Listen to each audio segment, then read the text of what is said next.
So very good evening student, hope आप सभी बहुत अच्छे होंगे। लोकसभा चुनाव का परिणाम आ चुका है और किसी भी पॉलिटिकल पार्टी को बहुमत नहीं मिला। वो जो जादुई आंकड़ा है 272 का, वो किसी को नहीं आया। मतलब भारत में क्या बनने वाला है? गठबंधन सरकार, कोलिजन गवर्नमेंट बनने वाला है। और आपको पता है कि एनडीए की गवर्नमेंट बन रही है और एनडीए में जो सबसे बड़ा दल है वो है बीजेपी। 2014-2019 में बीजेपी ने स्पष्ट बहुमत लाया, प्रचंड बहुमत लाया और आराम से वो सरकार चलाया। लेकिन इस बार सिचुएशन बिल्कुल अलग है। अब देखिए क्या होगा, जब गठबंधन सरकार बनेगा तो अब बार्गेनिंग होगा। और बार्गेनिंग करेगा कौन? क्षेत्रीय दल। गठबंधन सरकार में क्षेत्रीय दल का दबदबा बढ़ जाता है। और आपको पता है कि बीजेपी के पास बहुमत नहीं है, तो एनडीए में जो और सब दल है उसका सहायता ज़रूरत है। उसके सपोर्ट के बिना बीजेपी सरकार नहीं बना सकता है। और इसमें जो दो राज्य है उसका बहुत बड़ा रोल होगा, एक बिहार, एक आंध्र प्रदेश।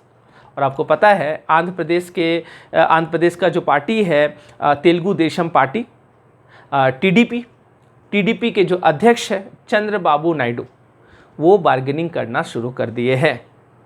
अब बार्गेनिंग में मंत्रालय चाहिए, हमको ये चाहिए, वो सब तो हो गई, लेकिन बड़ा बार्गेनिंग होना शुरू हुआ, जिसके चलते तेलुगु देशम पार्टी के अध्यक्ष चंद्रबाबू नायडू अपने पार्टी को एनडीए से अलग कर दिए थे 2018 में। फिर से इस वर्ष वो एनडीए के साथ आए हैं। उसके अलग होने का कारण था विशेष राज्य। याद रखिएगा, चंद्रबाबू नायडू पिछले कई वर्षों से विशेष राज्य का बात कर रहे हैं और कह रहे हैं कि आंध्र प्रदेश को विशेष राज्य का दर्जा दो।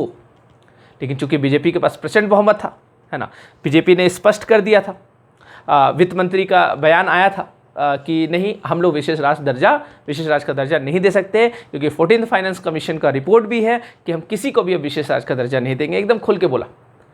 क्या सवाल ये बनता, क्या अब ये बात बीजेपी खुल के बोल सकता है? तो नहीं बोल सकता है, क्योंकि अब यहाँ पे वो छोटा दल जो है वो धमकी देते रहेगा।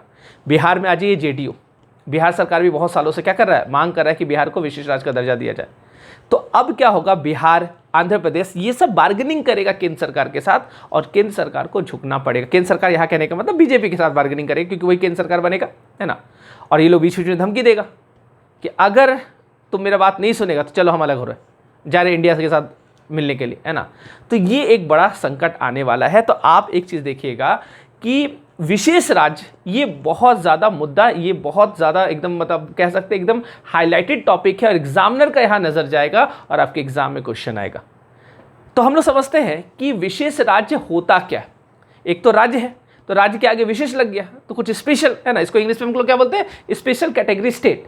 तो ये स्पेशल क्या होता है, स्पेशल कैटेगरी स्टेट क्या होता है, वो हम लोग समझेंगे। और सामान्य स्टेट से विशेष राज्य जो होता है वो कैसे क्या होता है, अलग होता है, उसको हम लोग समझेंगे। और क्या क्राइटेरिया है जो किसी भी राज्य को विशेष राज्य का दर्जा दिया जाता है, और क्या आंध्र प्रदेश और बिहार उस क्राइटेरिया को फुलफिल करता है। और करता है तो देखने वाली बात यह होगी कि इसको विशेष राज्य का दर्जा मिलता है या नहीं, है ना। तो लोकतंत्र है, बार्गेनिंग होता है यहाँ पे, ये भारत का पॉलिटिक्स है। चलिए तो देखिए, पहला चीज़ हम लोग समझते हैं कि राज्य जो है उसको दो कैटेगरी में हम लोग बांटते हैं। एक को हम लोग कह रहे हैं, चलिए क्या, विशेष राज्य, और एक राज्य होता है जिसको हम लोग कहते हैं सामान्य राज्य। ठीक है, अब सवाल ये बनता है कि विशेष राज्य और सामान्य राज्य में क्या अंतर है ना। जैसे वर्तमान में 11 विशेष राज्य, है ना। ऐसे स्टेट कितने, 11, कितने स्टेट है, 11 स्टेट जो है वो क्या है, विशेष राज्य का उसको दर्जा मिला। अब विशेष राज्य और सामान्य राज्य में अंतर ये हो जाता है, देखिए सबसे बड़ा फायदा क्या, अब क्यों ये लोग मरते रहता है कि नहीं हमको विशेष राज्य का दर्जा दो, है ना, क्या वजह होता है। देखिए सबसे बड़ा सहायता होता है वो आर्थिक सहायता होता है केंद्र सरकार की तरफ से। जैसे समझिएगा, एक तो केंद्र सरकार ग्रांट के रूप में सहायता करता है। ग्रांट आप लोग समझते हैं, जिसको क्या बोलते हैं हिंदी में, अनुदान, समझ पा रहे। एक ग्रांट के रूप में सहायता करता है और एक लोन के रूप में, इसको ऋण बोलते हैं। ठीक है, ऋण के रूप में सहायता करता है। मतलब केंद्र सरकार दो रूप में सहायता करता है राज्यों को, एक ग्रांट के रूप में अनुदान और एक ऋण के रूप में, लोन के रूप में। ग्रांट का मतलब क्या हो गया कि ग्रांट के रूप में जो रुपया दिया गया है केंद्र सरकार के द्वारा किसी भी राज्य को, वो पैसा राज्य सरकार को वापस नहीं करना होता है। आप कहते हैं ना कि दान किया हुआ चीज़ वापस नहीं होता। तो ग्रांट में जो पैसा दिया जाता है केंद्र सरकार द्वारा वो राज्य वापस नहीं करता, लेकिन लोन के रूप में जो केंद्र सरकार राज्यों को पैसा देता है उसको क्या करना पड़ता है, विथ इंटरेस्ट वापस करना पड़ता है। क्लियर है? अब देखिए, किसी भी स्टेट को जब स्पेशल स्टेट हम लोग कहते हैं, जब विशेष राज्य हम लोग कहते हैं, तो उसमें क्या होता है, उसके लिए केंद्र सरकार उसको 90% ग्रांट देता है। याद रखिएगा, केंद्र सरकार वो जब पैसा राज्यों को देता है, हेल्प करता है, तो उसमें से जितना उसका टोटल पैसा होता है उसका 90% वो क्या करता है, ग्रांट देता है, और 10% ही क्या करता है, ऋण देता है, लोन देता है। मान लीजिए कोई भी राज्य को केंद्र सरकार 100 रुपया दिया, तो 100 रुपया में 90 रुपया क्या होगा, ग्रांट का होगा। इसका मतलब 90 रुपया केंद्र राज्य सरकार को वापस नहीं करना है। वापस कितना करना है, सिर्फ 10 ही रुपया वापस करना है। 10 रुपया में जो इंटरेस्ट लगा के उसको वापस करना है। इसका मतलब बहुत ज़्यादा फायदा है। आप समझिए, किसी भी राज्य को अगर 90% ग्रांट मिलने लगे तो वो अपना आर्थिक स्थिति को क्या कर सकता है, बहुत अच्छा कर सकता है, सुधार सकता है, अगर ईमानदार सरकार हो तो आप देखिएगा, तो एक तो ये फायदा। जबकि सामान्य राज्य जो होता है उसमें दरअसल क्या होता है, उसके लिए क्या क्राइटेरिया है, ग्रांट और लोन इसको भी दिया जाता है। ऐसा नहीं कि सामान्य राज्य को ग्रांट नहीं देता है, लेकिन कितना, तो जितना उसको रुपया देता है उसका टोटल का 30% ग्रांट देता है और 70% लोन देता है। समझ पा रहे? देखिए कितना अंतर है। आप समझ रहे, सामान्य राज्य से अभी आंध्र प्रदेश को अगर विशेष राज्य का दर्जा मिल जाए तो सामान्य से निकल के कहां चल जाएगा, विशेष में चला जाएगा। अभी तक आंध्र प्रदेश को 30% ग्रांट मिल रहा है। अगर 100 रुपया दे रहा है केंद्र सरकार राज्य को, तो उसको 30 रुपया क्या कर रहा है, 30 रुपया उसको वापस नहीं करना, लेकिन 70 रुपया क्या करना, विथ इंटरेस्ट वापस करना है। तो अभी आंध्र प्रदेश को 70 रुपया वापस करना पड़ता है, लेकिन आंध्र प्रदेश जब विशेष राज्य में आ जाएगा तो उसको कितना वापस करना पड़ेगा, 10 ही रुपया वापस करना पड़ेगा 100 में। क्लियर है चीज? तो आप देखिए कितना अंतर हो जाता है। इसलिए देखिए विशेष राज्य का है ना बहुत महत्व है। एक तो ये, इसके अलावा और भी छूट होता है, जैसे टैक्स में भी बहुत सारा छूट, विशेष राज्य को टैक्स में भी बहुत सारा छूट दिया जाता है, ये फायदा होता है। प्लस कुछ बीच में कुछ स्पेशल पैकेज वगैरह भी इसको क्या किया जाता है, दिया जाता है। तो ये अंतर होता है विशेष राज्य और सामान्य राज्य में। अब सवाल ये बनता है कि किस राज्य को हम विशेष राज्य का दर्जा देंगे या नहीं देंगे, इसके लिए क्या क्राइटेरिया, कुछ तो क्राइटेरिया होगा। बिल्कुल, इसके लिए क्राइटेरिया है। 5th फाइनेंस कमीशन के समय में ये क्राइटेरिया तय किया गया था, और वो गाडगिल फॉर्मूला के आधार पर था। ठीक है, वो किसके आधार पर था, गाडगिल फॉर्मूला के आधार पर था। तो 1969 का मैं बात बोल रहा हूं, और वो क्राइटेरिया क्या है ये आपको याद रखना है। यहां से एग्जाम में भी आपसे सवाल पूछ सकता है। देखिए,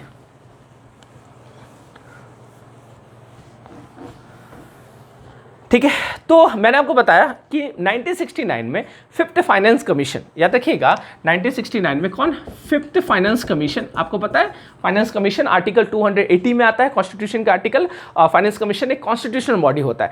तो 5th फाइनेंस कमीशन बना था, इसके अध्यक्ष थे महावीर त्यागी। और महावीर त्यागी साहब उस समय 1969 में ये तय किया गया, उन्हीं के रिकमेंडेशन पर उसी समय पहली बार इंट्रोड्यूस किया गया था इसको, विशेष राज्य को, कि कुछ राज्य को विशेष राज्य का दर्जा देना चाहिए। क्लियर है? अब देखिएगा उसके लिए क्राइटेरिया क्या क्या तय किया गया। तो कुछ मुख्य क्राइटेरिया आपको याद होना चाहिए। क्या क्या क्राइटेरिया, जैसे हम विशेष राज्य का दर्जा उसी राज्य को देंगे जिसका, आप कह सकते हो, जो ऐसा क्षेत्र हो, आप कह सकते हो कि वो पर्वतीय दुर्गम क्षेत्र हो, मतलब ऐसा क्षेत्र जो पूरा पहाड़ी इलाका है और पूरा पहाड़ी इलाका से घिरा हुआ है, जैसे हिमालयन क्षेत्र, जैसे हिमाचल प्रदेश है, उत्तराखंड है, ये सब जो क्षेत्र है वो पहाड़ी इलाका से, तो वो जटिल होता है, वहाँ पे लोगों का जीवन भी जटिल होता है, वहाँ पे कृषि करना बड़ा मुश्किल होता है, वहाँ पे फैक्ट्री लगाना बड़ा मुश्किल होता है। तो बहुत सारा सरकार अपना योजना ठीक से इंप्लीमेंट नहीं कर पाता। तो ऐसा क्षेत्र जो पर्वतीय दुर्गम क्षेत्र है उसको विशेष राज्य का दर्जा दिया जाएगा। एक तो ये चीज। इसके अलावा कोई भी ऐसा क्षेत्र जहाँ का जनसंख्या घनत्व जो है, जनसंख्या घनत्व कम हो, है ना, जनसंख्या घनत्व वहां पे क्या होना चाहिए, कम होना चाहिए। इसके साथ साथ वो क्षेत्र जो है जनजातियों की संख्या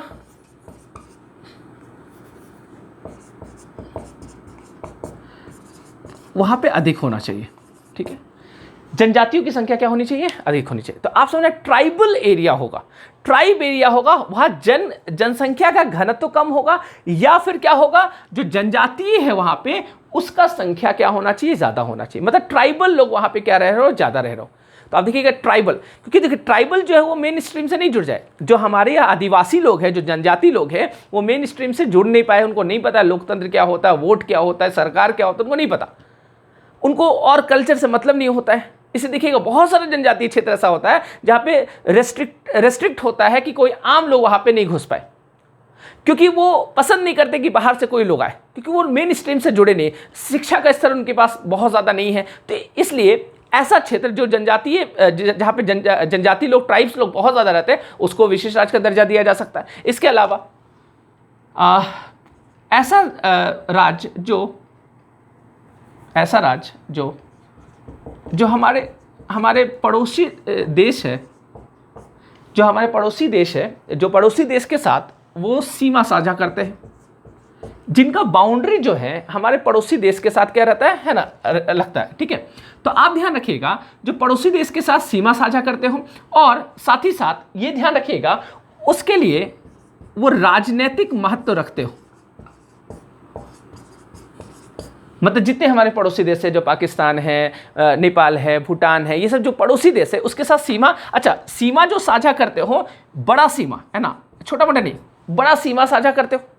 इसके अलावा राजनीतिक महत्व बहुत ज़्यादा है ना, ऐसा क्षेत्र है जहाँ पे राजनीतिक महत्व भी बहुत ज़्यादा है, तो वैसा क्षेत्र को भी हम क्या कर सकते हैं, विशेष राज्य का दर्जा दे सकते हैं, ये क्राइटेरिया। इसके अलावा कोई क्षेत्र ऐसा है जो जहाँ पे आर्थिक पिछड़ापन है, या फिर आप कह सकते हैं एवं वहाँ का इंफ्रास्ट्रक्चर जो है, जिसको बोलते हैं आधारभूत ढांचा जो है,